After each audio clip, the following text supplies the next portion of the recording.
क्या आपको भी लगता है कि डीमार्ट इतना सस्ता सामान कैसे बेच लेता है? क्या कोई जादू है या कोई बहुत बड़ी चाल है? असल में डीमार्ट की जो कंजूसी है ना, वही उसका सबसे बड़ा सक्सेस मंत्र है। चलिए समझते हैं कि कैसे। अगर आप डीमार्ट के 1 स्क्वायर फीट एरिया को देखें ना, तो वहां पे 36,500 रुपए का रेवेन्यू जनरेट होता है।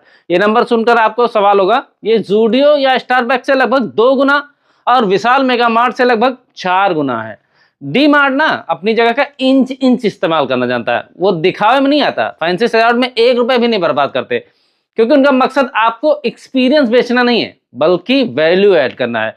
डी मार्ट कोई लग्जरी शोरूम नहीं है, बल्कि एक बड़े वेयर हाउस जैसा है। सामान महंगे सेल्फ पर नहीं, लकड़ी पे या वैसे सेल्फ पे रखी रहेगी। लेकिन इससे भी स्ट्रांग फैक्टर है ना कि उनके पास है कि स्टॉक रोटेशन रेशियो जो 11%, मतलब जो सामान उनके पास आता है ना, वो 1 महीने में पूरा बिक जाता है। यानी कि साल में 11 बार पूरा का पूरा स्टॉक रोटेट हो जाता है। इससे उनके पास हमेशा कैश फ्लो बना रहता है और कोई भी सामान दुकान में धूल नहीं खाता है। और इसी वजह से गेम में आती है कंपनी की तीसरी स्ट्रेटजी, ये मास्टर स्ट्रोक है। जहां बाकी रिटेलर सप्लायर को पैसे देने में महीनों लगाते हैं ना, डी मार्ट सिर्फ 7 दिन में पेमेंट क्लियर कर देता है। लेकिन बदले में वो सप्लायर से भारी डिस्काउंट मांगता है। तो होता क्या है ना कि मान लीजिए आप 100 की चीज पे वो 5 रुपए बचाता है, तो 4 रुपए अपनी जेब में रखने के बजाय सीधे ग्राहकों को दे देता है और सिर्फ 1 रुपए की प्रॉफिट पे अपने पास काम करता है। और यही वजह है कि डीमार्ट सस्ता है। ये भरोसा लोगों के दिमाग में पत्थर की लकीर बन चुका है।